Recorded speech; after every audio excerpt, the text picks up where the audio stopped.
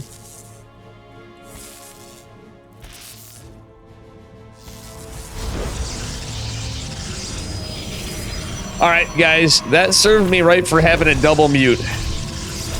I have 3 forms of mute.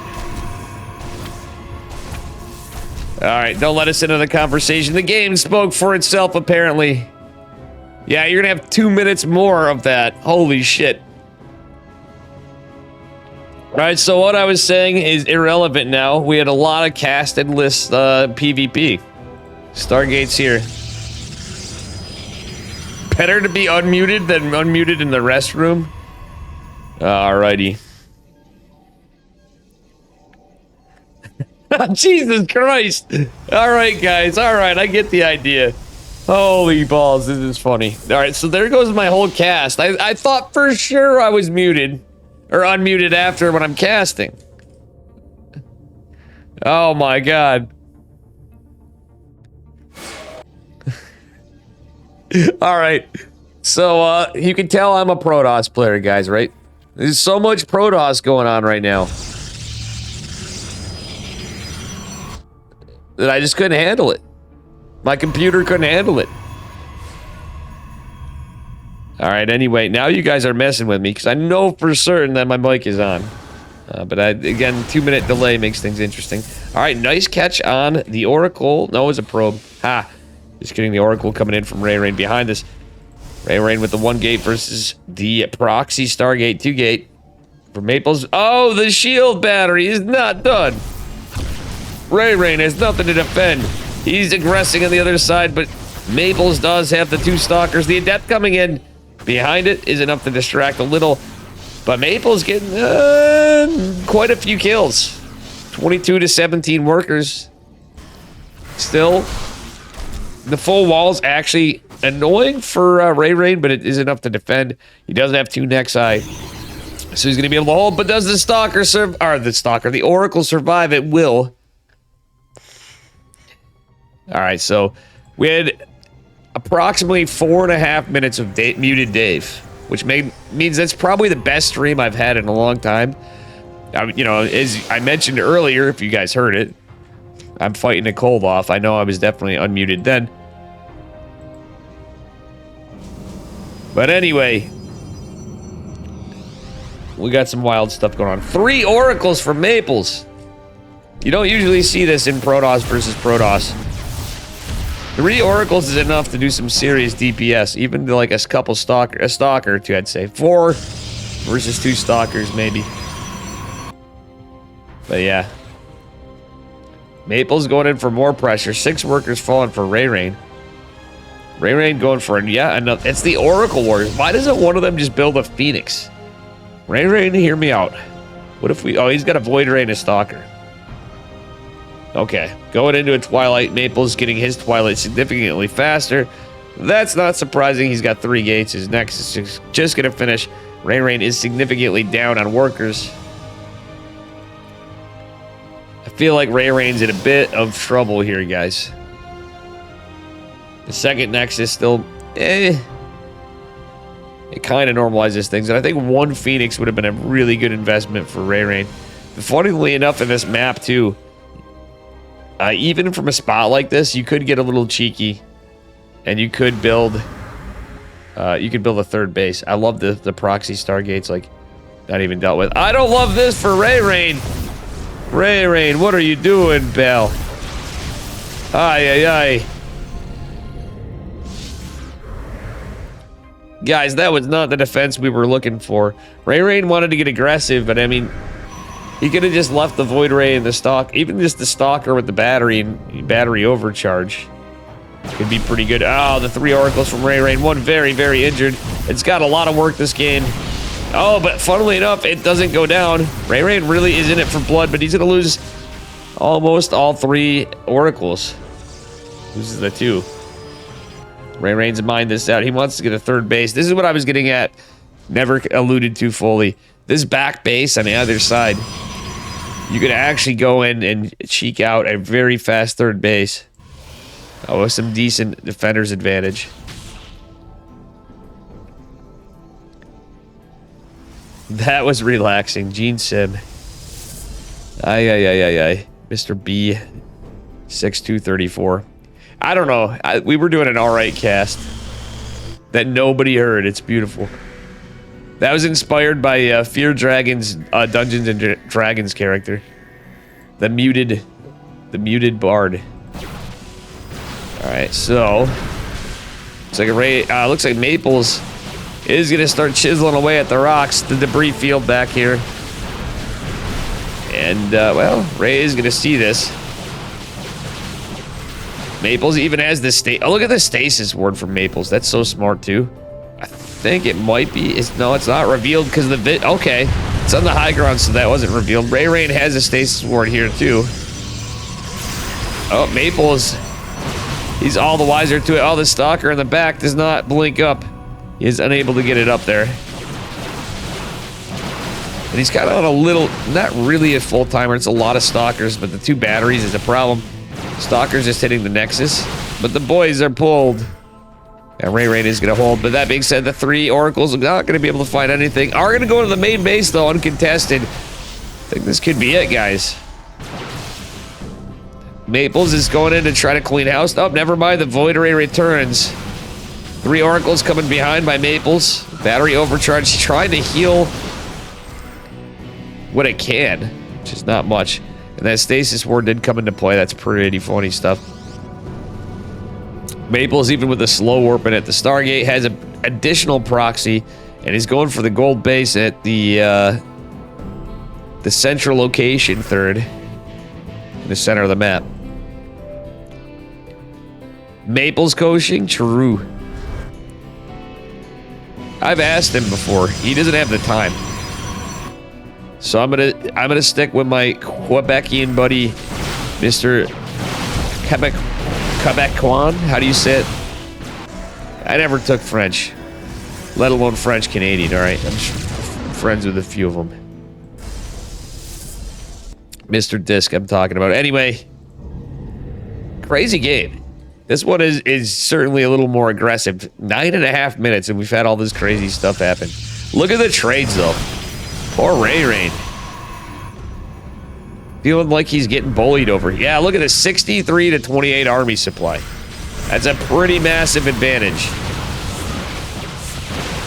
Chat, I don't believe we have to be Nobel Prize winning mathematician to deduce that that was a pretty good set of trades for Maples through most of this. Oh, man. Ray Rain getting bullied. He's down to his last few stalkers. He's going to lose the photon cannon. He's got... Well, there's one in the mineral line. That's funny. And Maples even going to pressure into the front with just a few stalkers. Not really doing much. He does evade. So Ray Rain's trying to stay in this, but 50 to 16 army supply, guys. It's a tournament. You can't blame him. He's unable to get it up. I did say that. Alright, the battery's going down. Or is it? Narrowly not. It's still GG's call. Maples is going to take it. 2-0 advancing in this round. Oof. GG's.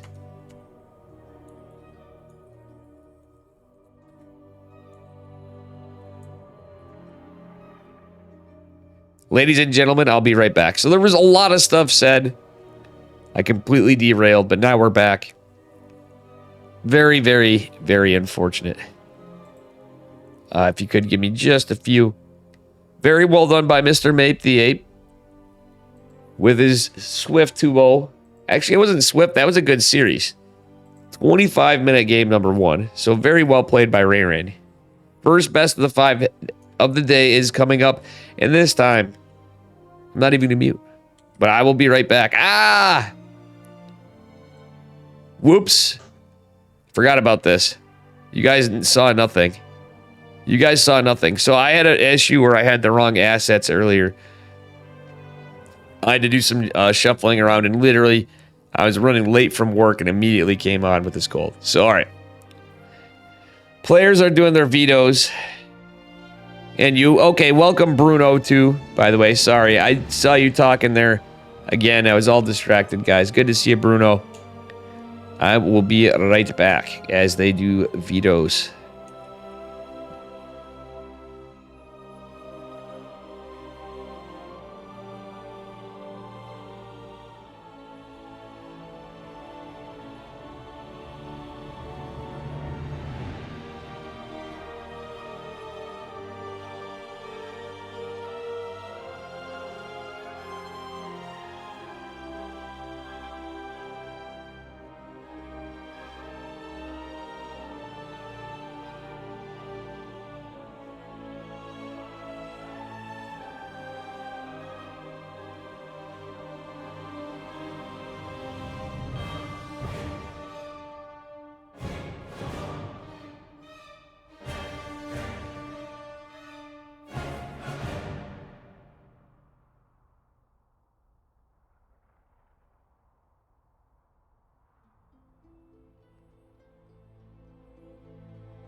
Had to get a quick little snack. There's only one other stream casting. Why did this event start so early? It started earlier.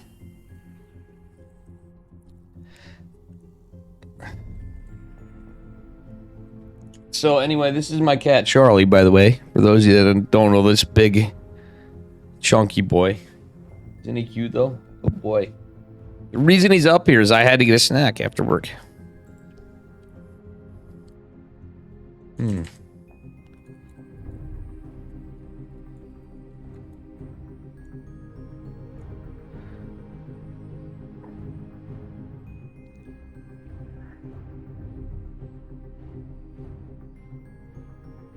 Yeah, I'm gonna go. We're gonna go to Maples versus Epic.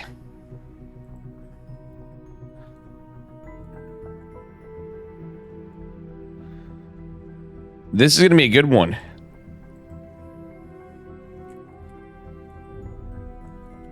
Epic is another really good dude. I used to be on his team. Let's see here. And this is a best of 5. How you doing, Charlie? Yeah, you can't fool chat. He's not. He wasn't missing me. He was. He does. He loves cuddling and stuff. But he really wanted some food. All right. You want to cuddle, bud? We're waiting for maps. Ah, look at this guy. He's massive. He is one massive cat. You gonna observe for me, Charlie? Pro cat observer. His purrs get really loud, and I bet you still can't hear him because of noise suppression. And he's got claws like nobody's business. All right, I got cat cast coming up. You are something else, bud. Jesus, your claws.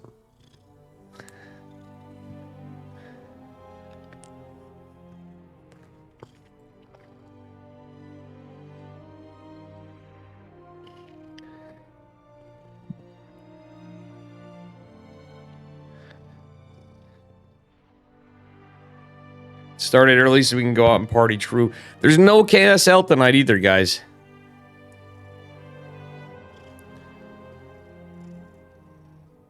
Aw, good boy, Charlie.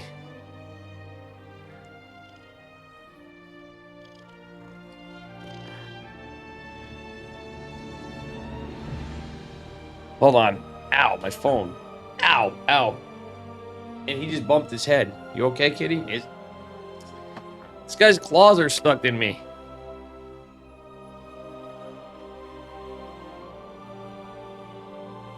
Good boy, Charlie.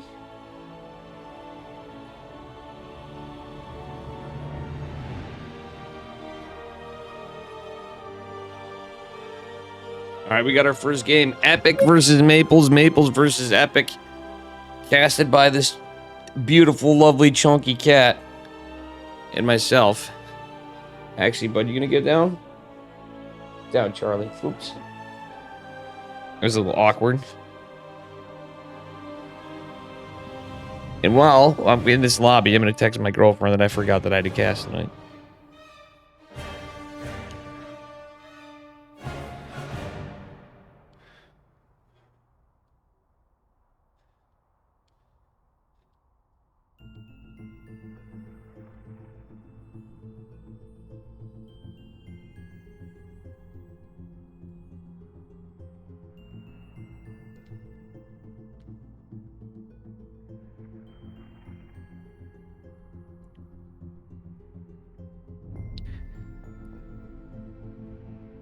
Alright, they're using the bathroom and stuff anyway, but we're in a lobby. One big pussy, like in The Sopranos. Oh, yeah. High-end chunk factor, true. Charlie is adorable, though. I have two cats. Well, speaking of which, there's the other one. Hey, Mitts. How you doing, Mittens?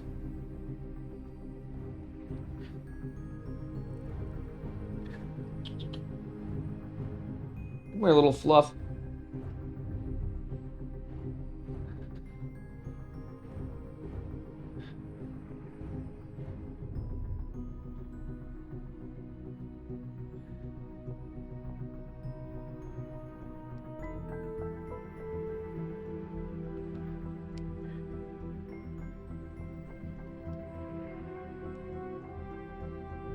I would love the cast Jugger J too, but obviously, like Maples and Epic, I gotta cover this one. Cosmos is covering it in Portuguese too.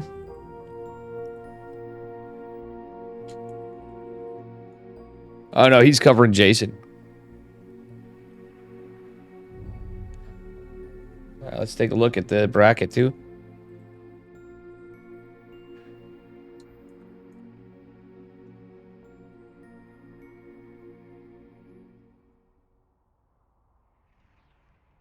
All right, Maples and Epic starting now. Oh, Foxer versus Meower Doom's going on? Let's go. Oh, Zing Ming 2-1 up a tree. That's okay. Interestingly enough, it potentially could have been Juggernaut J versus Sal. Upper tree Zelda. Let's go. We finally have the game. It all worked out though. And this is a best of 5, the first best of 5 on either this or Jugger J and Zing Ming's. Spawning in the bottom left-hand corner of Hectate in the red. Give it up for Psystorm Gaming's Epic. His opponent in the upper right. He's yellow, representing Team Gosu Pro and Apes Everywhere. From Canada, it is Maples. All right.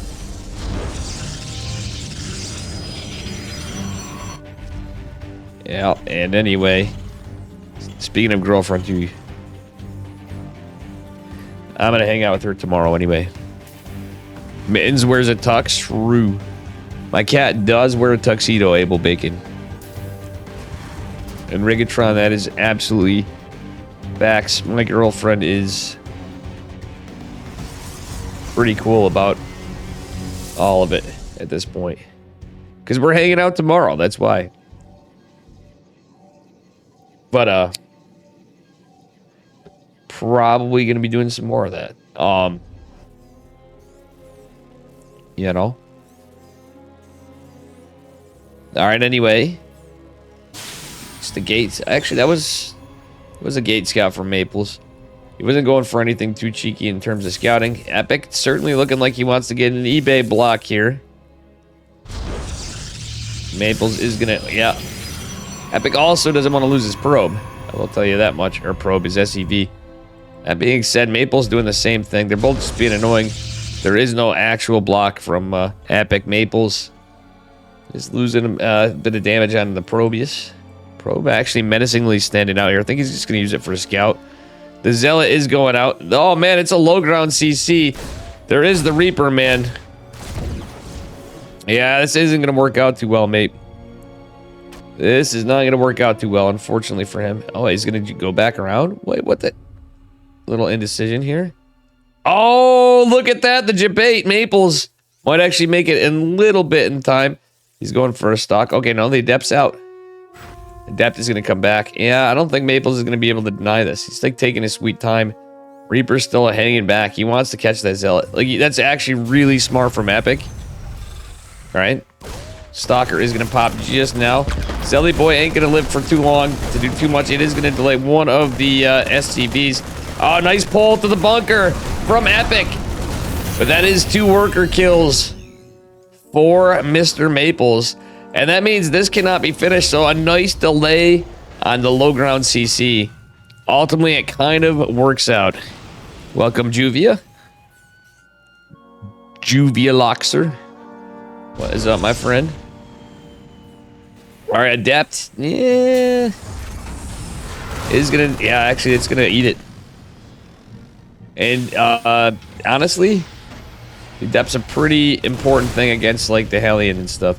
Still, decent job delaying some things by Maples. Maples is going for... Yeah, it's just 2 gate blink. So he's gonna go for a 3rd Nexus. Not right now, but he's probably gonna go for, like, a... 4-minute to 420 Nexus. Somewhere along there. Maybe not. We'll see. I think he's going to go for an earlier 3rd, but it's possible he doesn't.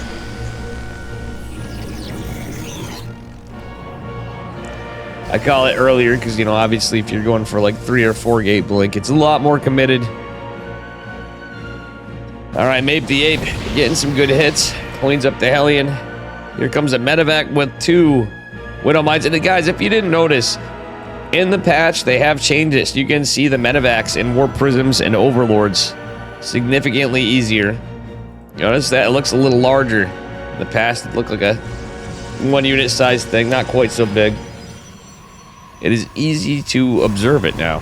That's where I notice it more than anything. I'm like, wait, I played quite a bit of StarCraft lately since the patch, but... and watched a lot too. I don't know why right now it's just popping out. Maybe it's, I think it's the yellow and the red is making this a little more it's just popping out a little more. All right, the 2 Widow Mines are pinned down. We do have interference matrix being researched by Epic. This is interesting. So decent defense from Maples, but nonetheless, guys, interference matrix being researched. Hell, if you're doing this, in my opinion, now that you have to research interference matrix, it's going to sound crazy, but why not go for 2 Ravens? It's a high committal. It's going to delay you on some other things. But 2 Ravens.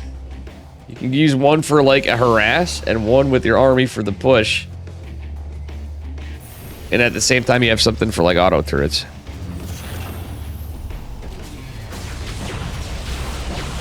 And yeah, eBay's going on. Doing fantastic here. For a guy with a cold, after a long, crazy work week, for an even bigger, crazier one coming next week, I'm doing a little bit of all right. Glad to hear. I hope everybody in chat is doing well this Friday.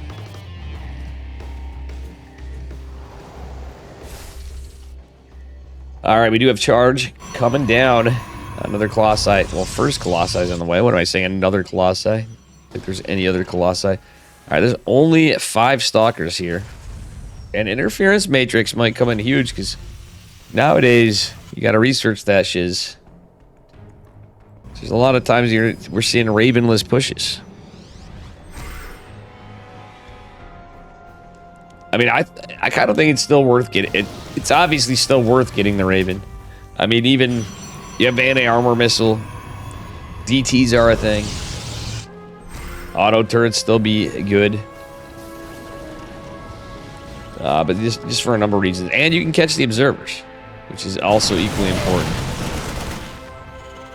Alrighty, Stim, combat shields and +1 finishing up for a regular 3-1-1 timing for Epic, who is just now dropping his 3rd CC. Mape the Ape, getting his shield batteries. He knows a push is coming. First Colossi out, extended thermal lance. Not quite done yet, and not a lot of units. Charge has completed, that's going to be alright. Maples trying to pick off some units, gets a siege tank and a marauder. That's pretty good, but he needs a recall. Doesn't have the energy right here. Does he in the natural? He does. It's still going to be jebaited a little bit. Jebaited. Oh my god, it's going to be a little further back.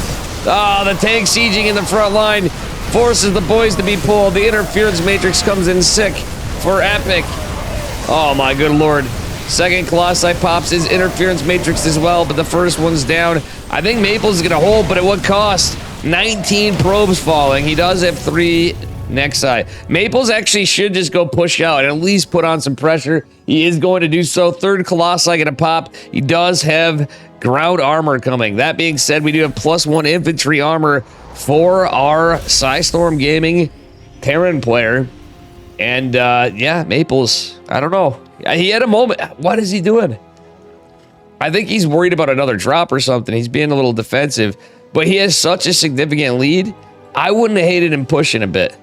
He still had a nah, I didn't have too many stalkers.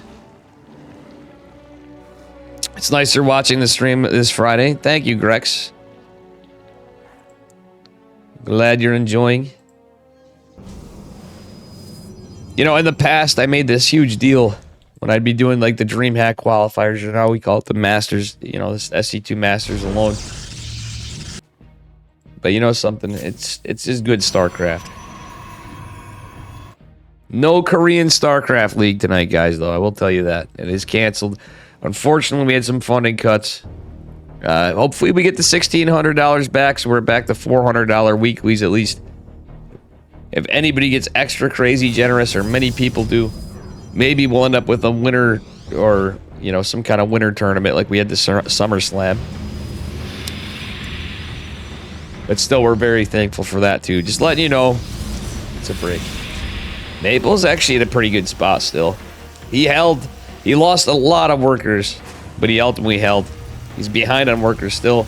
He doesn't have a 4th base. Okay, now he's going for that 4th. I don't hate it because look at his army supply, but he still has it. 1 Marine drop in, gonna do nothing. Maples, don't fall for it. Okay, good. He's pushing in. He knows. I love the Warp Prism coming in behind it. Maples trying to send in some zealots in an awkward spot. Gets 2 supply depots though. And I love the Archons with this. So he managed to muster out a Templar Archives. But will the zealot? Oh, all the zealots go down. Very unfortunate for Maples. That actually is really gonna hurt. I'm not gonna lie. That was a lot of money for Maples right there. Most of that 4,500 minerals, or like a good chunk of it, I should say, was from the Vikings killing the Warp Prism. Very sad. Now Epic leads in army supply. Still, Maples has his 4th finishing up. It cost Epic 11 workers and a lot of lost mining time. Let's take a look. Yeah, you can see where Epic had the spike, but that was quickly put to bed by Maples killing those 11 workers and forcing the lift on the orbital. Lance was late. He got extended thermal lance quite a bit ago. The extended thermal lance is down. It's you're going to see this 2 minutes in the future, of course. Maples actually had a pretty brilliant hold earlier. Epic had a sick drop. That was kind of a crazy play. Crazy bit of micro from our Terran player before. Oh, that being said, there's a push coming. No, only 1 medevac, and it doesn't have a ton of energy over here. This is wild. Yeah, you don't want to fight into all the, like, a bunch of Archons and Colossus with a sentry, my guy. Oh, the drops. Maples, does he get it? He's gonna get one of them. Pins down 2 of the drops. All right, uh-oh, Maples' army getting a little disjointed, though. 4 CC trying to go down. Problem is, there's so many Vikings. The Archons are a little disjointed, and I think we're gonna lose some very expensive units to Colossi here. Is it possible he's gonna lose both? I'm not sure. The Stalkers are disjointed as well. Ghosts are out. Did have an AMP or so. Yeah, losing another Colossi roof. That being said, these 2 medevacs are gonna make their way in. Nothing to defend for Maples. He does not. Okay, yeah. No, he had to recall before. He has battery overcharge available, and that is it. The probe's gonna last longer than 1 second. And yeah, that's about it. Blink coming in kind of clutch, picking off medevacs.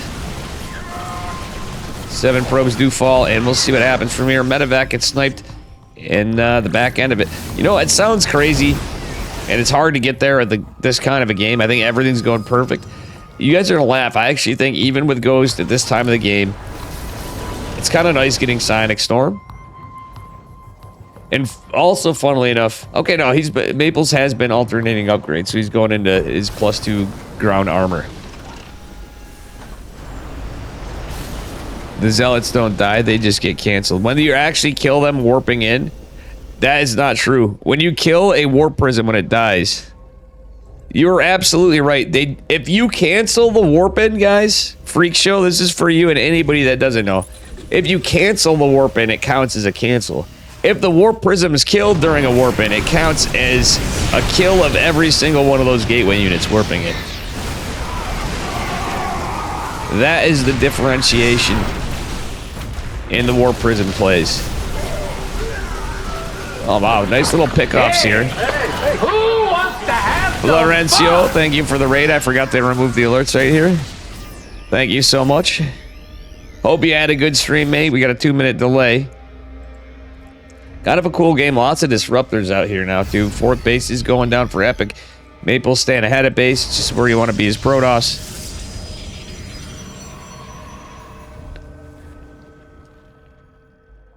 Yeah.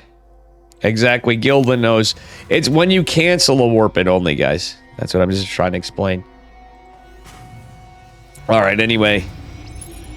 We do have a little bit of an army out here. Nice snipe on the medevac. This is just game 1 of this best of 5 series, by the way, guys. We're approaching it. This is the first qualifier, too, so. Exactly.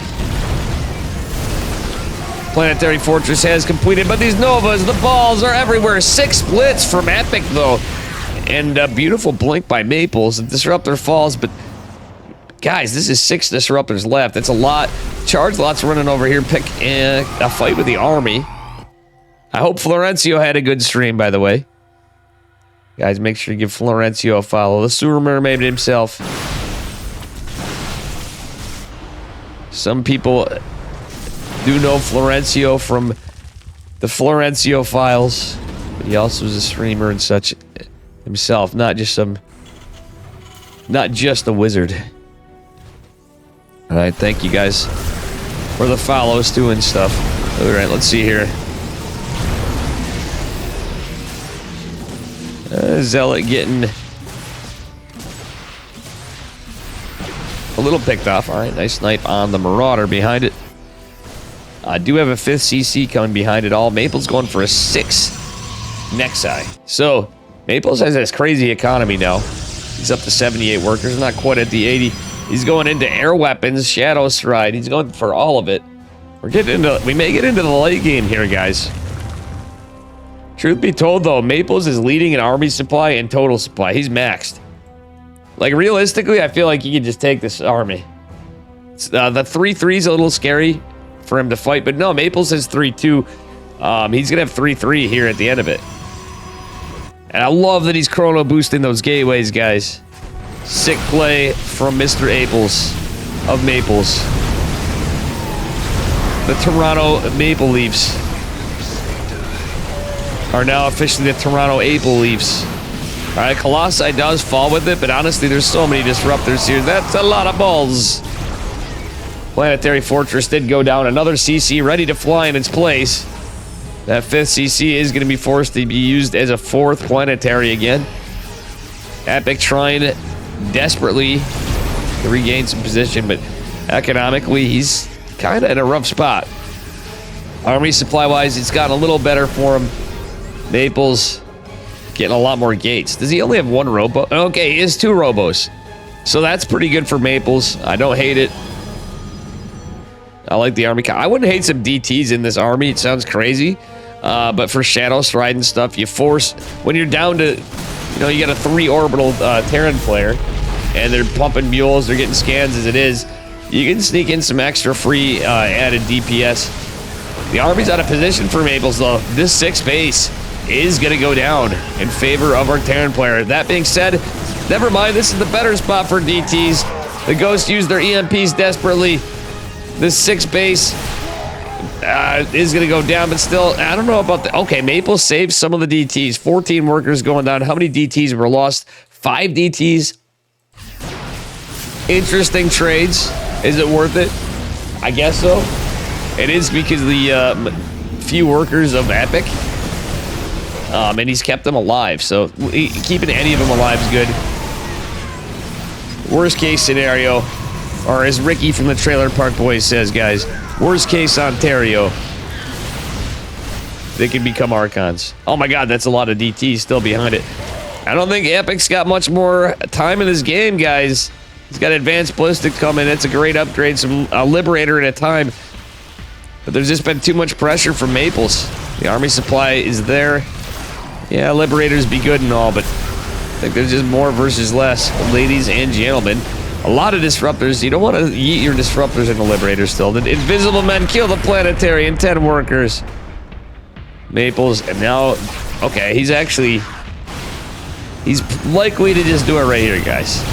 And that's no disrespect to Epic, but I just don't see how he's going to come back from this one. Disruptor does fall short a little bit. DT's going into the natural or main base on the production. It is a tournament, so you can't blame him for standing it. But guys, there's no shot at this point. GG is called. Maple's going to take the first game. Welcome, guys. And thank you again to Mr. Florencio. Probably should have moved the alerts thing, but it happens. It do happen.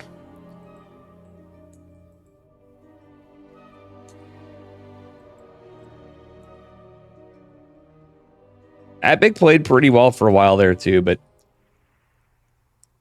after a while how that game went, I feel like Maples could have killed them earlier on. Truth be told, when Epic was on the 3 bases, Maples lost all those workers. He had the army supply. I think he should have did a warping of stalkers and he could have pushed out.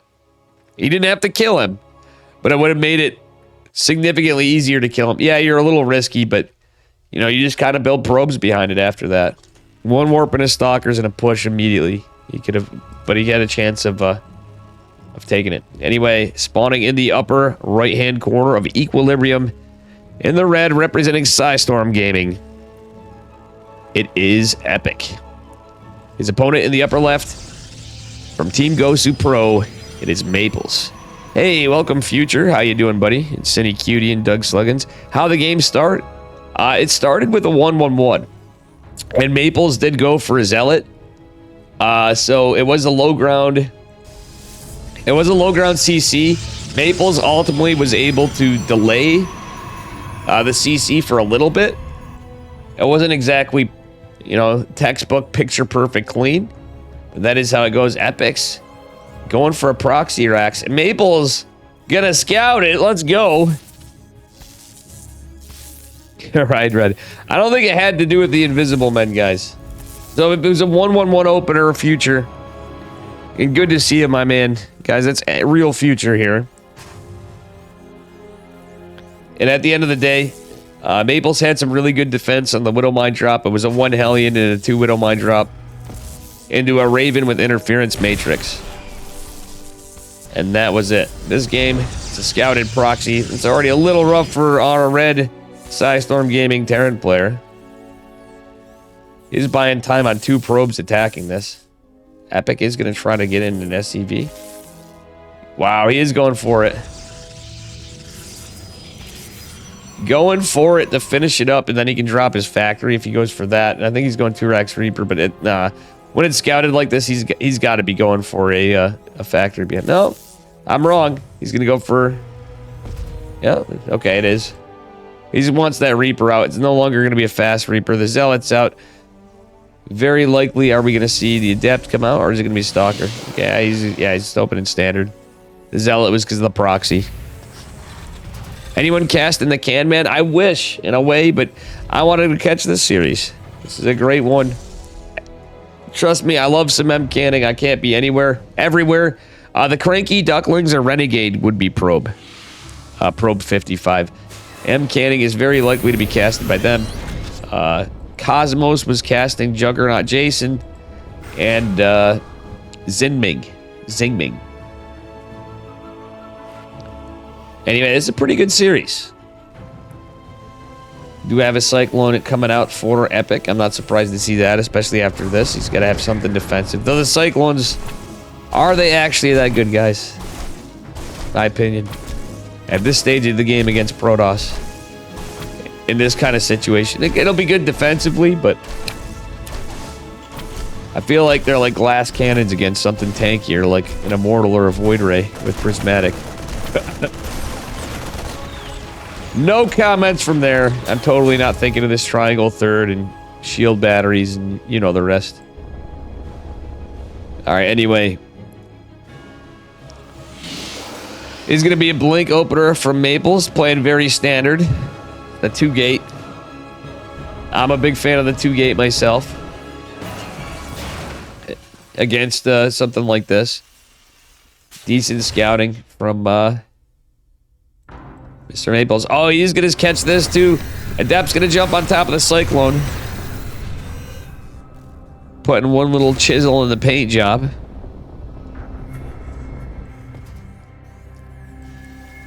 Ladies and gentlemen. It is going to be a Widow Mine drop. I think we're going to see something similar. Just a safe high ground. You have to take a high ground CC against that kind of little bit of pressure earlier, but at the end of the day, the Zealot was kind of a reaction to proxy racks. Okay, the thing is, this little push of 2 Cyclones and some Marines, if it ends up being a push, could actually get a lot done because there's no shield battery. Very important to note. Just a little setup for drops, and then probably a 3rd Nexus for Maples. Okay, now this time he's going... What am I saying? It is not even the case. I'm way off. Guys, this is 4-gate Blink, so Maples is very committed this time. He is going for some serious damage. It doesn't have to be all in. I think Maples is adaptive enough of a player, though a lot of people are like, what an ape. Yeah, sure, he's an ape, but he's an ape that knows that you don't have to all in on... Like Max Packs. Max Packs is the case I always use for someone who uses 4-gate Blink, but doesn't necessarily all in on it. You're very aggressive. You can still take a later 3rd. Max Packs usually gets one about 5:30. 6 minutes. And you just have a group of Stalkers. Alright, we have 1 Stalker to defend. That's not going to be enough for 1 medevac, but still, it's enough to put a little bit of damage at a time and help kill the Widow Mines, provided Maples doesn't just go down to it. Oh, does Maples get this? Oh, no, the Siege tank on the high ground. Mape, what are you doing, mate? Ah, he's going to lose a lot here. 7 probes falling for Maples behind it. I think that was a pretty successful Widow Mine drop. Well, Maple's actually, at the same time, as much as he doesn't have the worker kills, he does. He's going to get some now. He forced a lot of lost mining time. The army supply in favor of Maple's, too. Maple's actually looking all right. Getting a third Nexus. What is this Nexus at gold? Oh, my God. Spicy game. So what a spicy meatballer. Epic looks like he's in some trouble, guys. 31 to 40 workers, but it's a double. It's double the army for Maples. Yeah, it's all Blink Stalkers. But at the end of the day, there's only one tank, a second coming, a couple Marauders, not much. Not much, and not much about nothing. In fact, there's only one medevac left, a couple slow zealots coming in, and that'd be that. Guys, I think we'll be seeing it here. Oh my God, the tank even gets picked up. GG. Maples takes it in a 2-0. Very well done by both of them. Epic had a pretty good game number one, honestly. That one, I think the proxy rack getting scouted kind of sent things spiraling down there. Damn. But yeah, that's how it opened. Future and anybody else that missed it. The first game was a 1-1-1. One Hellion into Raven with interference matrix. Ray Rain, what's up, buddy? Game 3. I'm just, yeah, Epic's not out of it yet. It is a best of 5. Did we get a reverse sweep, guys? Press 1 in chat if you want a reverse sweep.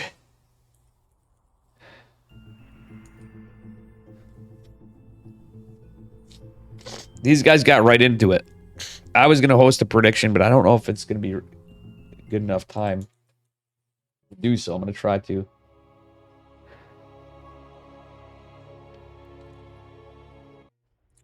Nobody in chat answered Future, though. That was wild. He probably came in just to see. All right, anyway. Here we are. Game number 3. He's not out of it yet, but he was out of the last game. The upper left-hand corner in the red, representing Psystorm Gaming. Give it up for Epic. Our Terran player with the slick hair all the time. His opponent in the bottom right. In the yellow. Give it up for Maples. From Team Gosu Pro, who is up 2 points. If he wins this, he's got it, mate. Welcome, Tater Tutor. Ray Rain, we loved your games. I'm sorry, that first game was pretty spicy. Honestly, that was a little back and forth. For a while, you had Maples down. And then you were playing from pretty behind at some points, but you had a pretty good series. We enjoyed it, and I think you did pretty heckin' good. All right. Nox Manos, Wrath of Fire, good to see you guys. All right, as we get into it, little scout from both player. Actually, is this going to be an eBay block this time? He's going to scout. He could. He could. Up. Does he do it? He's got the money for it. Nope, he's not going to go for it yet. Same as game number 2. You like my kitty? Yeah, you missed him earlier. My cat was right up here on my lap and everything else. And excuse me, I'm a little bit zero Kazinus. Gulp knows. We want to see a reverse sweep, guys.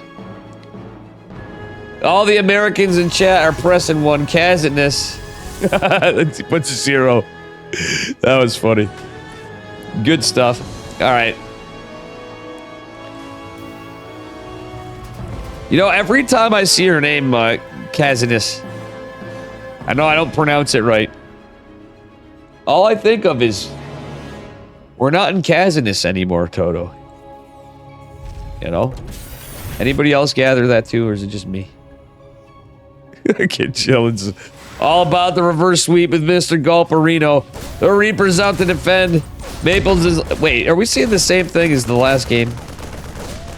Not quite. A little more defense from Epic. Liquid Hot Magma. Actually, I love this. He pulls another SCV. That's just perfect. There's going to be another Marine out here. No, it's not. It's a reactor. Marine's going to be killed. Does the Reaper go down? Actually, this is a bit of a lead for... Oh. Yeah, he wants to get that Reaper if he can. It's not gonna. He's like, draw, draw, draw. Nope, Reaper goes down.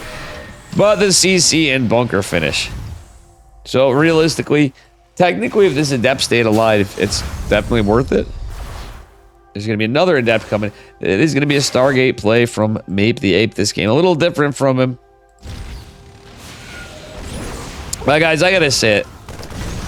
All right. Even with a bit of mistakes, a little bit of unfortunate luck in game number 1, or game number 2, rather. I'd say game 2 is very unlucky for Epic. Epic's another pretty good player here, too. Our American Terran player. Oh my gosh. Maple's getting some work out of this Adept. It's only 1 kill technically, but like, let's be real here, guys. Oh my god, did the Hellion get anything? Nope, the Hellion is down at 2 HP. One of the Adepts did almost clean it up. Does the other Adept catch it? I don't think so. Alright, so still, realistically, actually losing an Adept in itself, it's about even, but all those Marines getting caught out was pretty good. Here comes a double Widow Mine drop again from Mr. Epic. Thing is, this is going to be Stargate, so tank pushes can go down pretty good to Phoenix Colossus. Robotics facility is about halfway done. It's just your standard Phoenix Colossus opener from Maples. Against the 1-1-1. Epic again going for the Raven. I really almost don't feel like... I don't feel like interference... It can be worth it, but like... It's a bit more of an investment, obviously. To say the least. So, you gotta really make it count. Alright, I like the Adept patrol into the front. The Hellions back out. 4 more Phoenix coming in. I think this probe's gonna go down. Oh, okay. Will it drop the pylon? Yes, it will. Gets the pylon. And the Hellion running away from a very low HP Adept. Actually, I don't know if that drop was scouted yet. Still, actually, no, it wasn't, because the Phoenixes are looking elsewhere. Actually, do they go in for it? I think Epic's doing a pretty good job hiding this, considering he's against Phoenix. There's an Observer. There's a Medivac just chilling here, living rent-free in Maple's head, because guess what? Maples doesn't even know it's there. I go up for a smoke and he's already out for 2, or up 2, yeah. Pretty strong plays for Maples, I'm not gonna lie. He's been playing very well.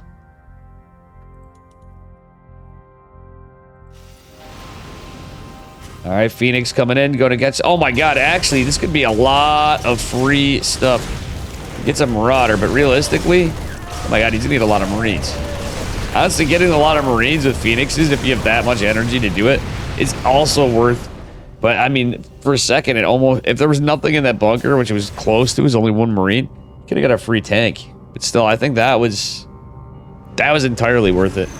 Got the Medivac, got the Widow Mines, got a bunch of Marines. He's forced to recall. Wait, where was he recalling to? Oh, is he looking for some... Oh, he sees the Raven. Damn, boy. Look at this. He lost that first probe, the Zealot, and the Adept. And that was it. Maple's even scouting the push. This push is coming out. There's not a ton of energy on all the Phoenixes, obviously, after that first assault. Observer seeing it all. You have Stalkers and Immortal out. Colossi coming. Charged. +1. Beautiful setup for Maples with his 3rd Nexi. He's going to pick some stuff off. Delays the 3rd CC. He's trying to force Mr. Epic back. He's going to do so. Get some hits on the Medivacs is nice, too, as it goes into the fight. Marines down on the bottom is a bit of a problem, too, though.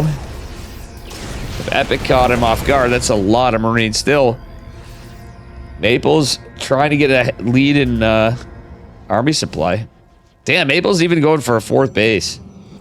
This is pretty good stuff for our Canadian Protoss, who's forgetting extended thermal lance. Oh my god, can you imagine if Roddy was casting this? Okay, now I know why he's forgetting it. He's got a bit of a gas, but you guys see this? He's got 2-3 gas satch. Maples. It's little stuff, but come on. Come on, Mape. We need to see that extended thermal lance. He's getting a Templar Archives, but he's forgetting it. And he also still not saturating this. He's just on the 4 gases, so let's be real. Colossal Gulp, thank you. You've seen people go 2 Raven now. That's literally what I mentioned before. I honestly think if you're going to go that far in, yes, I'm not a Terran main. No, I'm not good at the video game. But at the end of the day, you're committing so much to it. Colossal Gulp is right on the money with me, at least in my opinion. I just think it's a smarter move. If you're investing that much, it's so much more worth it. War Prison might go in uncontested. There's Vikings out. And this clearly looks like Phoenix Colossus and is Phoenix Colossus. Our Protoss player, Mr. Maple, is going to push in. There's Vikings, there's Widow Mines, etc. Alright, Epic securing down. This game isn't over yet. We are about to get into an even army supply fight. Usually favors the Protoss, but we're into Ghost. This build, oh my god, one of the Phoenix goes down to the Widow Mine. Phoenix is kind of out of position. Maples, where's that Warp Prism? Usually you're like defending out. It is funny, this patch, you see little differences, but I don't know what he's doing with that Warp Prism.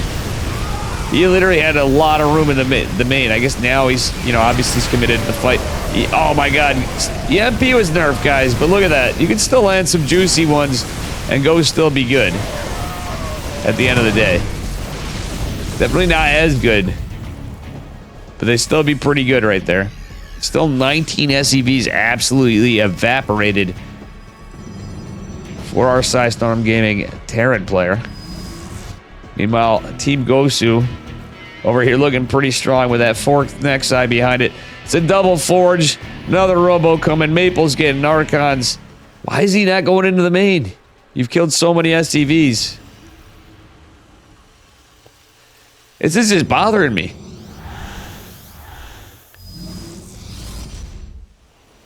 Maples is trying to teach me a lesson, guys, because Maples is like, come on, this is exactly how Dave plays Protoss, all right? He knows I'm observing it. Maples do be a buddy. He would troll me like that. Wouldn't be the first time. All right, anyway, does this fall? Oh, all the Zealots warp in. The Widow Mine does help. Second one as well. It looks like there's enough Zealots to get some damage done before that went down. The army's still out. There's only one Colossi. 2 Archons pushing in strong, but there's some EMPs available. Zealots getting even more workers, causing more chaos, but the Widow Mine comes in clutch for our Terran player. That being said, army supply in favor of our Protoss, who's just been macroed behind this. Good game, well played is called. What a gentleman he is, but it's just not enough. Maples just came in and bullied his way into a 3-0 victory. A very good job from both of them. Sadly for Epic, the tale of that game has came to a conclusion.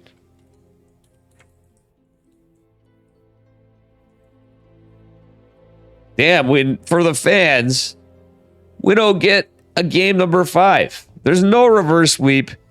I blame it on Kazanis. Kazanis. How the fuck do I say her name again?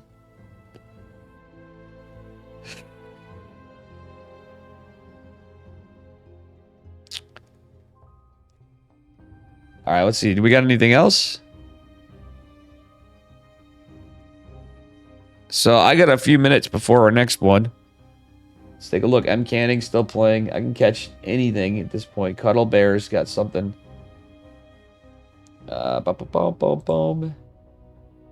Boxer versus Risers going on. Ooh, winner goes on to fight Maples.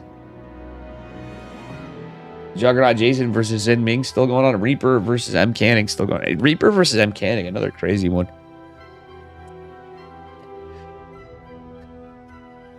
Yeah, he had no extended thermal lance, by the way. Thank you for that. He still won. He still did win. Pretty good stuff. Maples looking very strong today, guys. Looking very, very strong. You're not wrong, Go. He's like, how did he not notice it? Well, apparently he didn't need it. He used his arc. The timing of that, it was actually pretty crazy. If you can ever even be on equal footing for the army supply at those timings, it's just crazy. So yo, Juvia Loxer, thank you for gifting a sub to my man Colossal Gulp. Gifted it to a berserker brother of mine. What's up, dude? Thank you so much.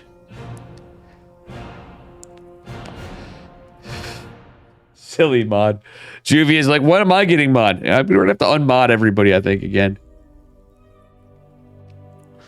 Very well done.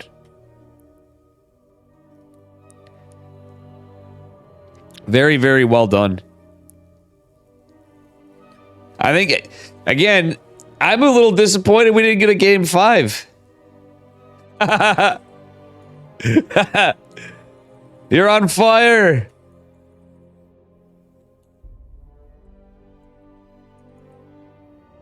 Well done, Maples.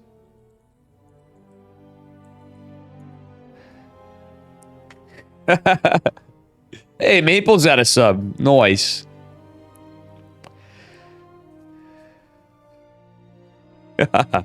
Very well played, sir. You've been have you been undefeated through this whole thing?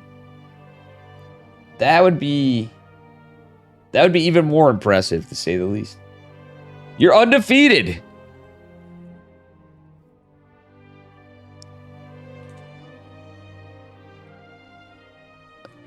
That's crazy. Maples is correct, dude. It's all that syrup. Jeez, man. What's your secret? Don't tell me. Don't tell me I know. Here's Maple. See, the thing is, he's like a Sam Squanch, as they say in the Trailer Park Boys. He's swinging through the vines like a Sam Squanch. Not vines. He's swinging from maple trees. From the limbs. And instead of, like, you know, he's in Canada. So, like, unlike other apes, he lives off maple syrup. And from all that exercise in the trees, with his jug of maple syrup, that's how he does it. Maples, is this true if you're still here? Oh, man. I'm actually trying to imagine that in real life. Excuse me. I'm going to have to use the bathroom again and go blow my nose and stuff. This cold is for the birds, let me tell you. Alrighty. Damn, that was a quick run. We got more if I can get into something. But, yeah, I'm going to go take my break. Guys, thank you all for hanging out here, but we'll see what we get. I'm going to try to cheek into anything I can. My cats want something. As you can see, they're running. They're like, oh, now they're fighting. They expect the word that starts with a T and ends with a T. But they've already got that. And one of them clearly does not need it. The one that looks all fluffy, she actually weighs like 5 pounds. The other one, he weighs like 25 pounds probably. I don't know. He's fat.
Maples is indeed the GOAT. Jeez, me with my confusing myself on the multiple mutes.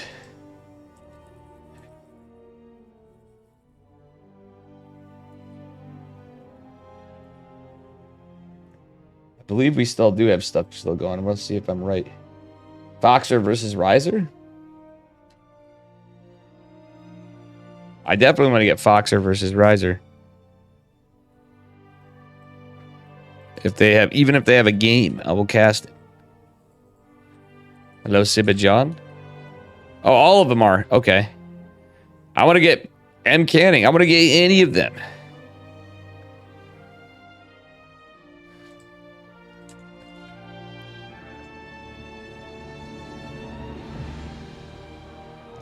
Damn, Foxer's this far in it, too. That's actually pretty based.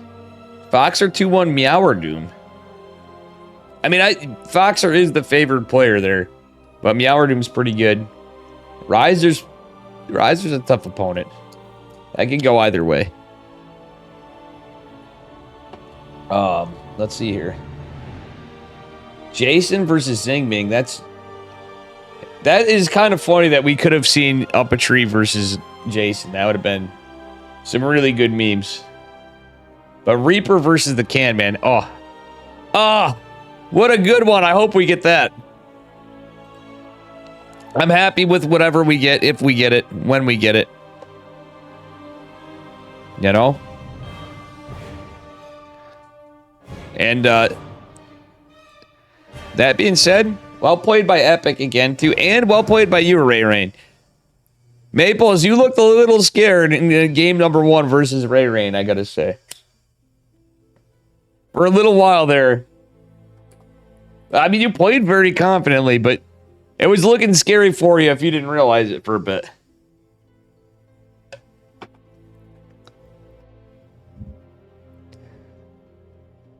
And if I can give any suggestion to Ray Rain, when you look back on the replay, you made an Oracle when we should have made a Phoenix after your first Oracle, I think.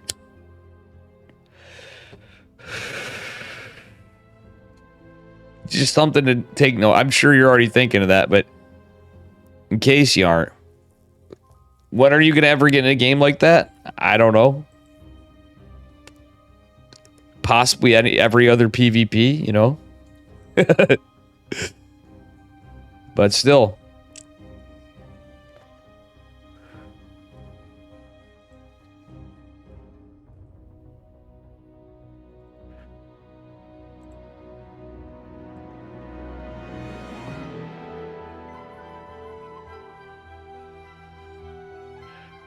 I thought I saw a lobby open, but I guess not.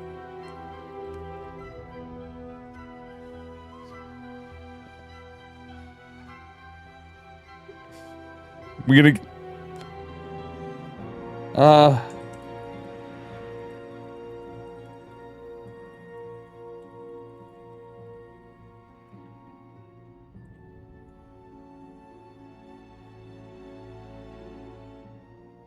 Boxer versus Riser.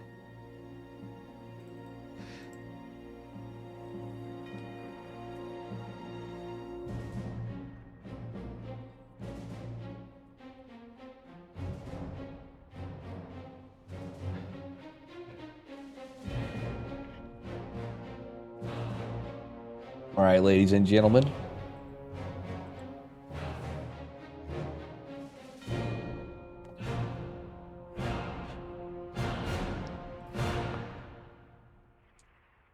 You know what?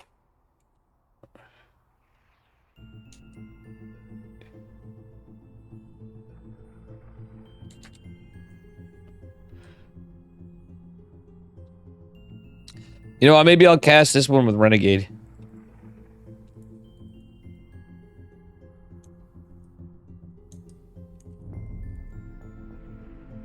Maybe I'll cast this one with Renegade.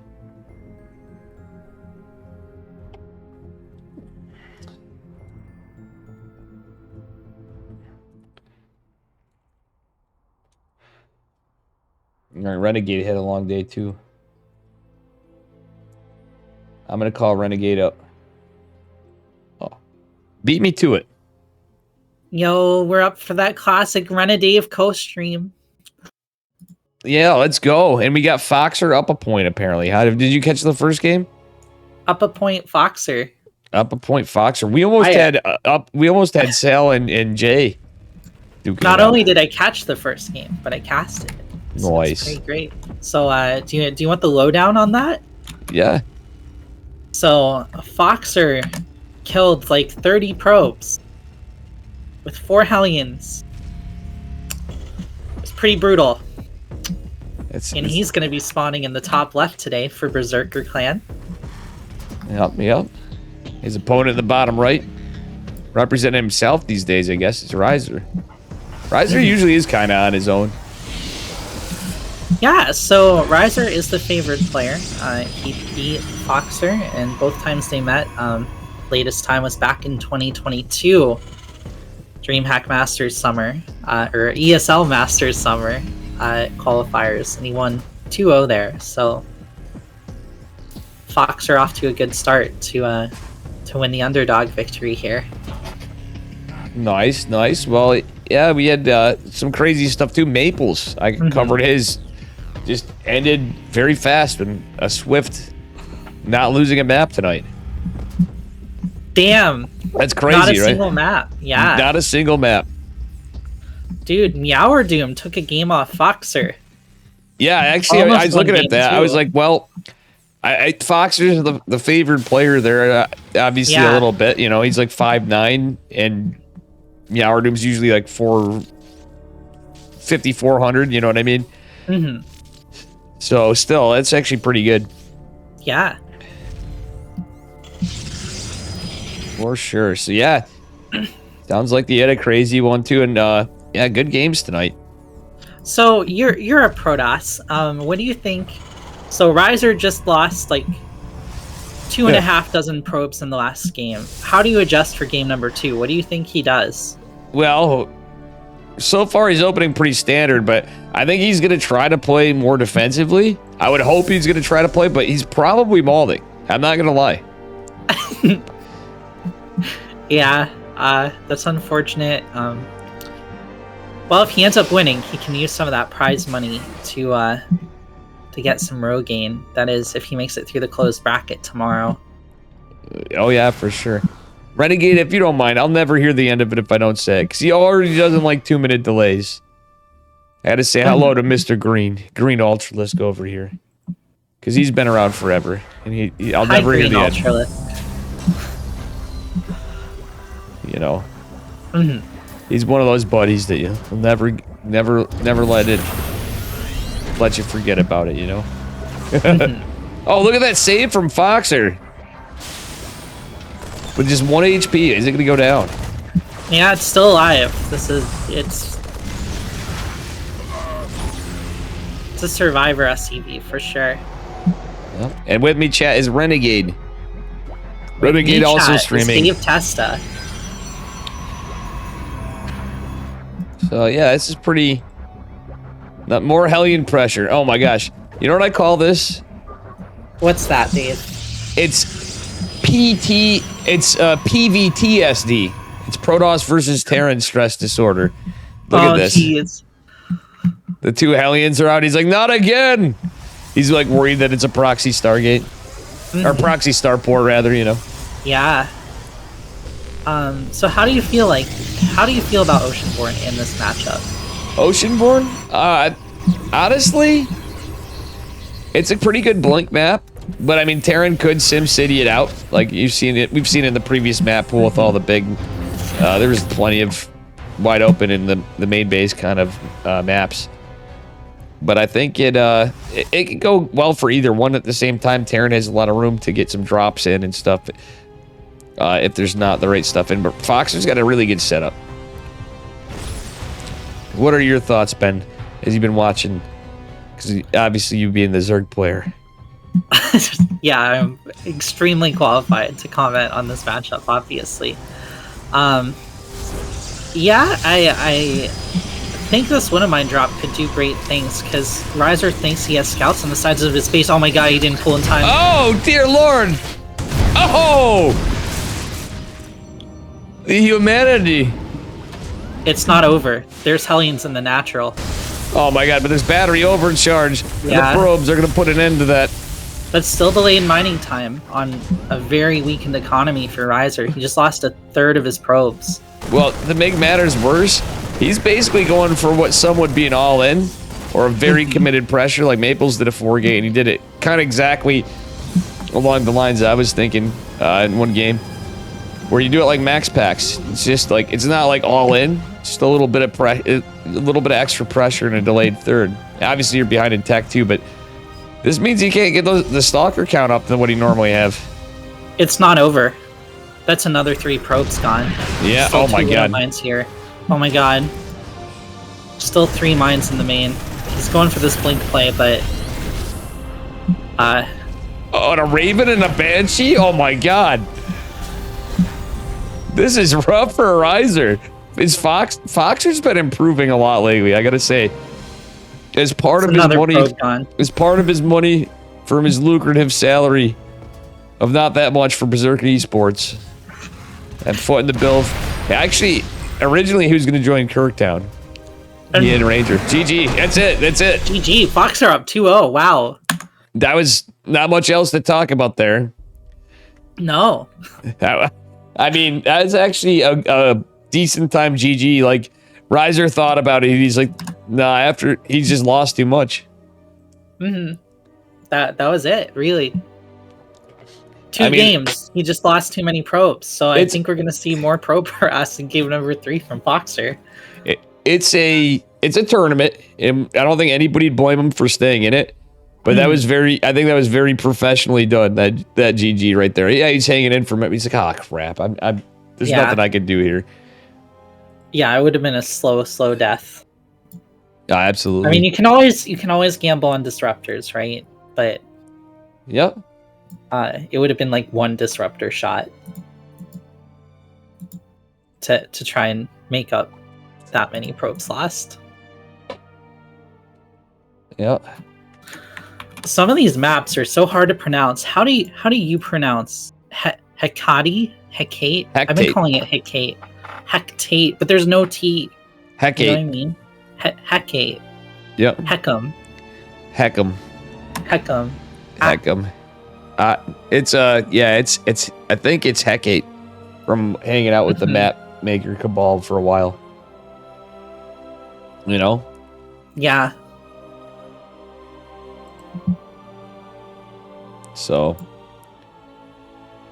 that be it.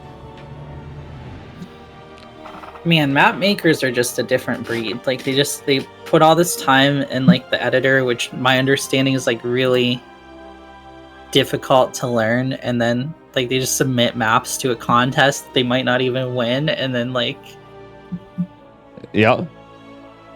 eventually maybe one day they'll get a map on the ladder, and who knows what decides that, you know? It's not the votes. Yeah, exactly. And you know, speaking of the names, not the sidetrack, but Alcyone. Alcyone. I've been saying Alcyone. I don't know. Alcyone. And I remember watching Loco going through them, and I had to see. Hold on, I'm gonna Google Alcyone. Is how it's pronounced if it's used. What does it mean? It's an ancient Greek. I want to say a goddess. That's right. One of many goddesses of the sea. My brother Evan's in here. Rocker's going, what's up? In JLT. Saying that they like the Run a Dave cast. How is chat? Guys, make sure you check out Renegade stream too. But here we are. Guys, check out Dave Testa. All right. Here we are. Mind if I pick it up this time? We'll switch it up. Do it. Representing Berserker Esports.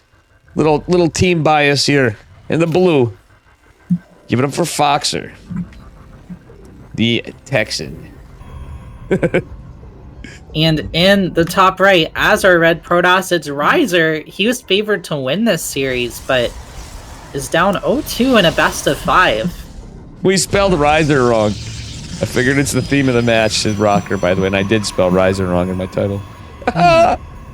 It is the theme of the match. It happens. Production's so hard, man. Like, production, if that's the least of your worries, mine is, you know, I gotta get the spelling right first, Renegade. You got so much going on your stream. You got like animations and like artwork everywhere, and like I don't know how you do it. That seems like a heart attack waiting to happen. Oh yeah, yeah. It's it is what it is, you know. I think the heart attack waiting to happen is all the cigarettes we smoke on the stream. Here's another one that's tough to pronounce though. Radu Set Station. Yeah, we have not seen this all day on my stream actually. Yeah. Hasn't shown up yet. So it's got this little pocket base back here, which... Oh, yeah, this map's really cool. What are your thoughts? I think it's as cool in all 3 matchups. Well, myself. my thought is that's a lot of space for Foxer to get Hellions into the main of Riser again. Or Widow Mines followed by Hellions. Oh, yeah, no, 100%. And I'm, in all seriousness, like, Riser had trouble on those more standard maps holding off against Foxer's harass play. Like, this could be a disaster. Oh, yeah, for sure. And from the looks of it, though, pretty standard opener from both. We don't have any cheeky double gas from Foxer. I'm actually surprised he doesn't change it up. And, like, this one, in my eyes, this map's not the greatest, like, Cyclone map. But I wouldn't be... Like, Foxer's a pretty standard player, but I wouldn't be shocked if he did... if he had cheeked it up and went for, like, a... At least a mech opener. You know what I mean? For the memes. We haven't gotten to see too much of the patched units on my stream, which feels a little weird. We've seen like 2, maybe 3 Cyclones all day, and they didn't really do much because they were against Meowardoom. Yeah. I think we saw a medevac upgrade like only twice. Caduceus reactor, I think is what it's called. Honestly, yeah, I think that's about right, but I literally am going to concede on that one. You know why? You know what I've been calling it? What's that? Cyclone speed. Cyclone speed. I've been calling it cyclone speed. I'm usually, you know, Renegade. I'm usually pretty big on getting all the names of all the abilities and stuff. But I'm like, you know what? I'm too old for this shit. We're calling it cyclone speed for now. Cyclone legs. Exactly. There's too much. We're so used to the stagnation of the game that... Luckily, we didn't have to learn the Raven ability. You know? Yeah. One SCV is going to go down here. The Adept lives, flashes to the other side of the base. Riser's got an Oracle out, and it looks like he might be doing the worker damage this game, Dave. Yeah, that Adept's getting chased down, but guess what? It's a distraction. It's a trap. Still, 3 SCVs is pretty nice. And a Marine or 2, but... is it a hold? We'll see. It's running out of energy a little bit at a time. 3 racks versus Stargate's usually pretty good. But I don't know from here. Look at this. Are we going to see Tempest memes? I think we might see Tempest Renegade. You see this? It's a Void Ray. Against 3 racks? Yeah. Though? I don't know how much I like it. Fleet Beacon's done, so we're going to see in a moment. And I don't hate this. There's that really awkward corner back in the pocket base where you can abuse it. You can run to the main, shoot something, run to the third, shoot something. Just be really annoying. Oh, yeah, for sure. But it's 3 racks, though, against most Stargate builds. Yeah, against Tempest, it does make things a little rough. It's a little different now, but... Wait, he's going for another Void Ray. Huh. Which begs the question, what was the point of the Fleet Beacon? Flux Veins or carriers? I mean, Riser likes carriers. I've seen him go that route. I'm not really sure, but this is... Mothership. Oh, buddy, +1. Double Stargate. Probably, we might see Tempest yet, but a Mothership in here. Interesting. Yes, I've never seen this build before. Oh, you're just talking about no patch stuff. Yeah. I mean, I forget about that, but that's like... I've had this thought, too. I've done some. And 2 minutes from now, I can picture Maples going absolutely ape on this one, loving it. And all the Protoss in chat. I'm going... I'll be honest, I'm excited to see... Heck, you're a Zerg player. You probably are excited to see this one, even if it's a loss. You know? Oh, there's your Tempest. Oh, it's canceled, and he decides on carriers instead. Yeah, the thing is against this kind of play, when you're against... Like, 3 racks is usually really good against... In my opinion, it's really good against, like, Phoenix Colossus. Like, the timing it hits. If you're going to the Marine Heavy one, it's really good against the Immortal normally and stuff. But the fact that this is Void Rays, he went into carriers kind of indecisively, and this Bio Ball is going to push before. I don't know. Yeah, there is a big stasis ward at the bottom of the ramp, and no way for the Marine Marauder to get into the base otherwise, so I don't think Foxer's actually going to be able to attack here. You really need that critical mass of, 3, 4, 5, 6 carriers before you can engage this, but there is the wild card of the Mothership out. It's not often you see like a 6-minute Mothership in PvT, Dave. Yeah, I mean, now they're cheaper. I almost call them more the Ant Ship than the Aunt Ship. Because they're not quite, I mean, they're smaller. It's kind of, like small Trilisk were kind of cute and cool. You remember that when we were talking about that Renegade? I mean, you and I casted right after that. Right. And now, I don't know, it doesn't seem very much like a capital ship anymore. It seems kind of petite, Well, the big question is, like, do they keep reducing the size until it's like a Mothership core again, and then the cycle begins anew, or how does this work? Yeah, I don't know. It's eventually going to become the Arbiter. I hope they don't keep the heroic tab at that point.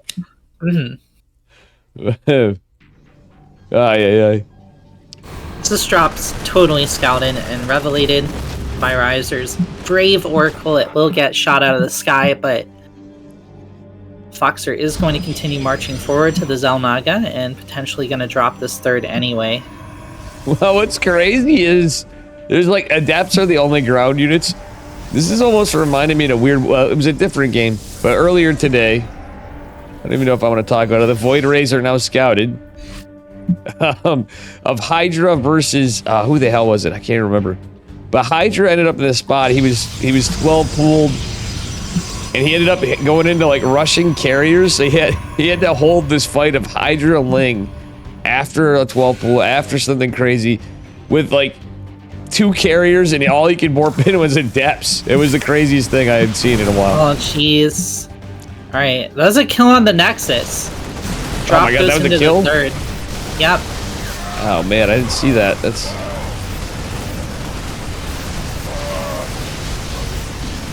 Well, shield battery goes down, but there's not much left over for the Terran. There's a drop, and no Arthos' pylon. Mothership coming in, Renegade. Ooh. There's the cloak, but 13, 14 probes go down, and there's another attack going into the natural. Boxer's multi-prong game's pretty good, but this is just a tough army to fight. Said it's a bad day to be a Riser probe.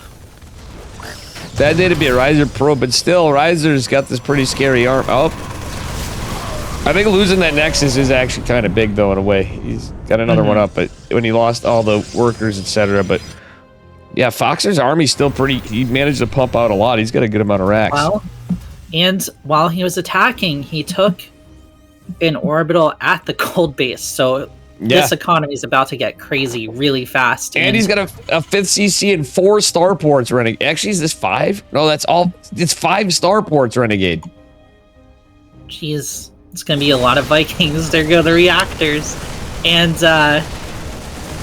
it's gonna be like one chance for Riser here, I think. You get out your air fleet and you go, and if it works, it works. If it doesn't, it doesn't. About to see a lot of debris explode. There it goes. And there's the muling on the mineral field. Let's go! Renegade. Not actually dropped on the mineral patches, though, because he doesn't have high ground vision, and only one of them's mining right now. I'm a little confused by that. But, yeah, no, each one will clear it out. Foxer remembers. Oh, yeah, because Foxer, he's pushing and he's forgetting. Foxer! Foxer! You got it, yeah. Oh. He's gonna get those minerals home too. It's like that one co-op map where you mine the super minerals, stop the lava. Anyway, that's a lot of interceptors, Dave. That is, I mean, there's Storm as well behind this. By the way, it should be noted. And that being said, recall most of the fleet to the 3rd, and we'll be able to clean up that attack as well. Riser with kind of a nice hold. Yeah, his army supply is massive, but still. Gonna have a lot of Vikings here eventually, and Foxer did manage to get +1 ship weapons behind it. But still, I think what's gonna happen, well, no, we're still seeing carrier production. I was gonna say, he could go make a tech switch eventually when he gets gates, and to just go and mass charge a lot out of nowhere. But he's got like Die Templar and carriers. This is something. And this bio pushing in on the left is quite stimmed. I think it's going to need to heal before it moves in. But here goes the attack on the right. Oh, yeah. Into the probe line.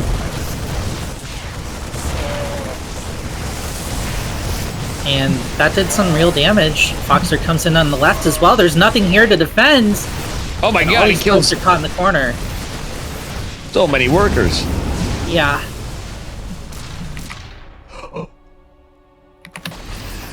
32 workers dead this game. Oh my god, the 2 Void Arrays get taken down behind it. This is nuts. Yeah, let's look at the trades in total. It's actually pretty close in terms of value, but is it? Foxer at 81 workers, dropping CCs like they're going out of style. This is wild. And he's kind of maxing out on Viking Ghost. Are we watching, like, if this was earlier, I feel like we're watching a Euthermal video now. Yeah, I mean, it's like I said earlier. Riser gets one chance, one shot. He's got to storm across the map, get on top of the Terran production, defeat the army, and kill everything off, and then go after the separated command centers. Yeah. That's it. One shot, one opportunity. You don't remake this army off of 4 base.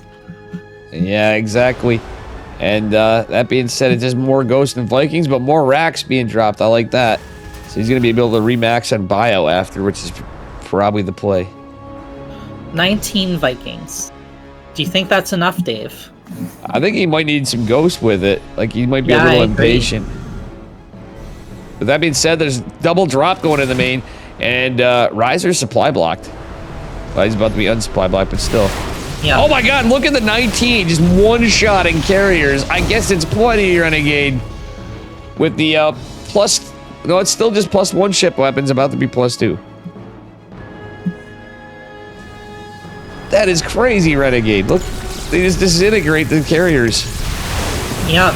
Ooh, but the storm. That was a good storm, though. Yeah, that was really good. Looks like Riser might get 0 shots to attack here. He's just barely defending this. He needed more Tempest, I feel like, because of this. I mean, he had no idea this was coming. Still, like, you gotta prepare. He really doesn't have the information, and he has an observer out. He just never poked and prodded with it to look around. Foxer has effectively, like, taken the map. He's taken the bottom right corner base as he pokes in here, and, Oof. Oof is right, Dave. Behold the power of Protoss. Holy crap. Yeah, those are some pretty big storms, but it still costs Riser a little bit. This is his chance. He's got to go. He's knocked Foxer down to 56 supply. He didn't lose many interceptors either. That's the big thing. Nope. My god. 5 carrier, 5 Tempest left. 1 Archon and 4 Templar supporting underneath. Is it going to be enough?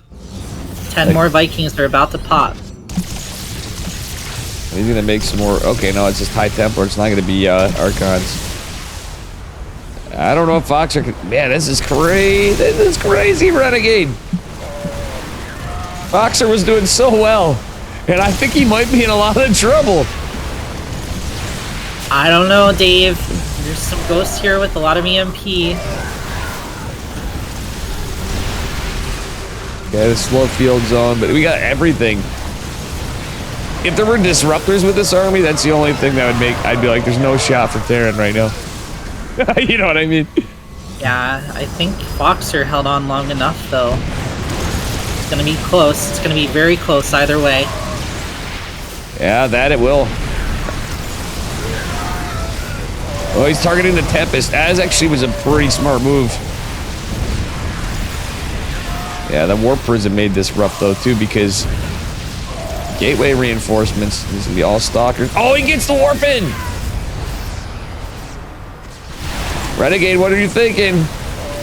Foxer's held. He has so many bases. Like, there's no way Riser can make a 5th and defend it by the time Foxer recovers. He didn't get any production, and that's GG.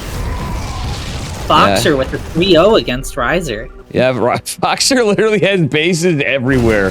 This is crazy. I'm not surprised that we don't see a CC like where he's scanning over in each of those bases on Riser's side at this rate.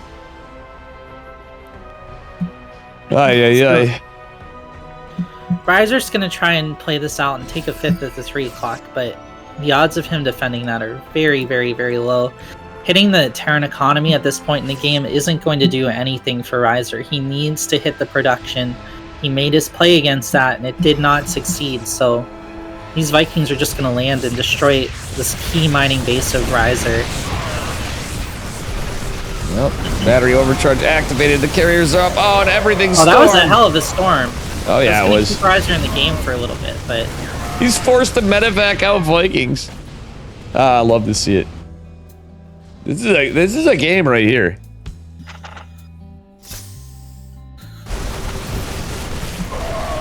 I don't know. There's something about seeing that always makes me chuckle. Watching Vikings just get lifted up, ironically, when they're landed.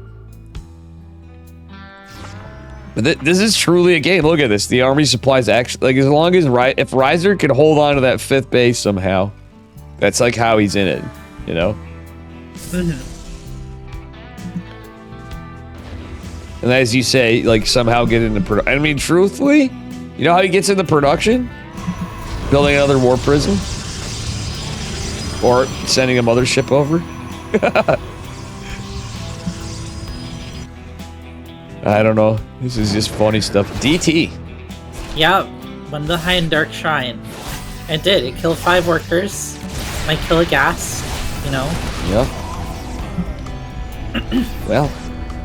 I think Foxer's one mistake that he could make is letting Riser somehow rebuild his fleet, but is he going to make that mistake? He's on so many base. He's going to be remaxed so quickly here.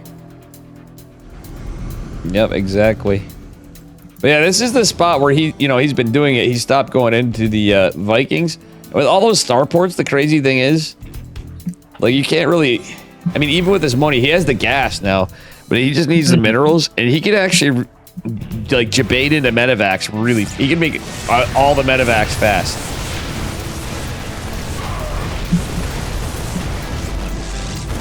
Oh, wow, look at this.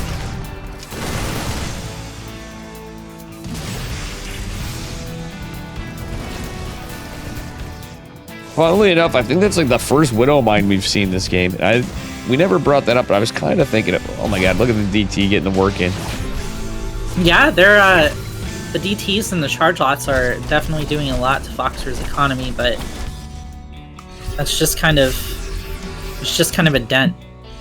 Yep. It's like a small pinhole in the dam.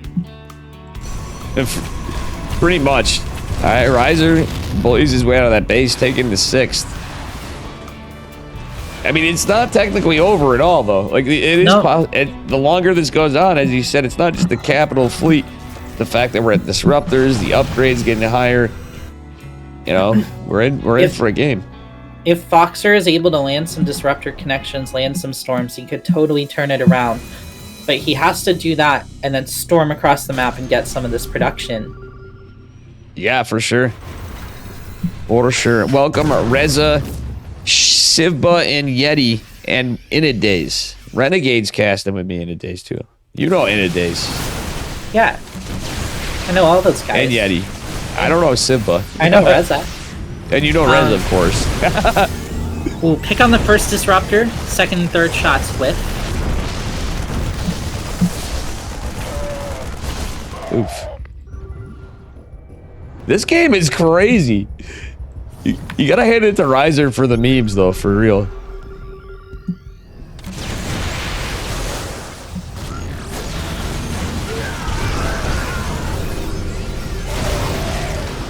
Holy crap, look at this Renegade. Alright, Nova's getting dodged, but actually getting some pretty good value beforehand. That's Yeah, a very positional fight going on between these two. And what's nuts is there's just enough economy for Riser to actually not only been in it, but he actually can maintain a slight army supply lead, but it's getting damn close. Just because of the worker count between both of them, but because Terran, you can just rely on the mules at this point. You have so many CCs. Yeah, I mean, Foxer's gonna build a bank very quickly, but he did let Riser remax, and it's getting increasingly quality. I don't know, Dave. There's a chance for Riser again. I called this game way prematurely. Yeah, it is, certainly something. Is there, another funny thing that at this late game stage, hearing from Max Packs and stuff, I actually gotta talk to him about it too, and a few other people just playing Protoss. When you get to an army like this, disruptors actually start to stack in your army supply because they're 4 supply now. So when you get like, when you get too many disruptors, he's at 6. You're talking 10 supply eating up that you normally would have freed up for something else. Yeah, for sure. Which is definitely an adjustment you have to make. Fusion core down for Foxer, likely for lib range. Oh wow, we got nukes and oh my god, nukes and oh, this is based. This is Omega based. Oh, and he's pulling the has probes into the other nuke. nuke. Wait, oh no, he's not. That would have been hilarious. Well, That actually would be a 200 IQ nuke right there. Oh well, but Foxer's all clumped up right here. Has to be careful with these Vikings and such. yeah. Widowmine coming in clutch. Wait, he's got nukes. Where is the other nuke? Is it right here in the army? No. I'll get shut down. That would be, what a way if that was the ending. The nuke just getting that army.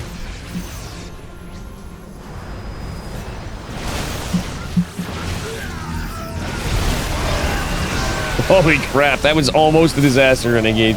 Those disruptors right there, I'm like, I was just thinking, is Foxer gonna get clumped up? Another 2 carriers drop for Riser. He's kind of backed into a corner. Yeah, he killed the War Prison with 3 of the High Templar, though 1 didn't land in 6 Storm. The base he lost had some mineral patches, had some gas still left on it, so that's kind of unfortunate of a loss. Foxer's hitting down in the bottom right corner with this cloak. Ghost still 2, another nuke coming in. The nukes! Then the army of Risers looking pretty small. It looks like those nukes are gonna land, and they're gonna take a lot of probes, 26 probes between the 2 bases. Oh my god, Foxer finding new ways to just get more worker damage.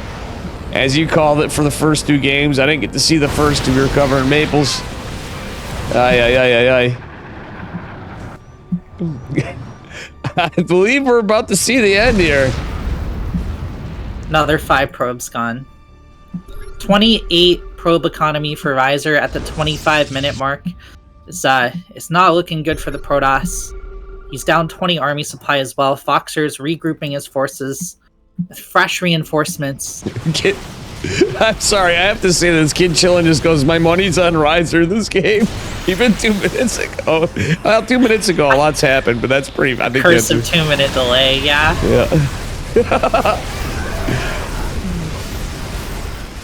Oh my god. Foxer is... I gotta say, this kid has been improving and improving and improving. I think it's all that practice with Clem. Yeah, this is a big upset. A 3-0 win versus Riser is going to qualify Foxer for the closed bracket on Sunday. GG, minus 300, Maples. True. Minus 300, minus 300. Ah, jeez. But if you notice, it still lasts longer than... It seems like they last... But somebody made a comment, actually, that we did... I wonder if there's a few Mothership lost that game. I think there were like 2, 3 maybe. I'm not sure. So well done. Yeah. And it looks like he is going to be our final player to qualify along with Juggernaut, Jason, Reaper, and Maples. Foxer Oh, wow, will be Reaper. joining them in the closed bracket. I could see Reaper take it. Damn, the Can Man got eliminated. Right. Wow. That series wasn't cast either. I gotta get those replays. It for wasn't YouTube. cast? Holy shit, yeah. I'm gonna have to. It's only 3 of us tonight. Man, Can Man's gonna be like, Dave, you're doing me dirty over here, man. You're supposed to be representing the Protoss. Be like, mate. I was with Mape the Ape at first, you know? Oh, well, so that was it. That's a wrap. That's it. That's a wrap. Renegade, good to see you. Time Thanks of for death, 4 casting. hours. Yeah, it's good to cast with you again too. I guess I'll see you tomorrow, probably, right? We got more tomorrow? Oh yeah, there's 3 more opens tomorrow, and then 3 closed on Sunday. I'm definitely hanging with my girlfriend tomorrow, but I'll probably do Americas tomorrow at least. I'm not gonna Phase. do. Yeah, I would do Asia, but it's just. But yeah, It's just 2 7 a.m. ish. yeah. All right. Well, it was good casting with you, Dave. You too. and, Actually, I'll I catch you can't later. say that, Renegade. The following weekend, I'm gonna be up at 6:30 in the morning in Loco, casting jeez. Cyan tournament, a Cyan mod. Well, have That's fun. crazy, with that. right? Yeah, I'm like, no, 6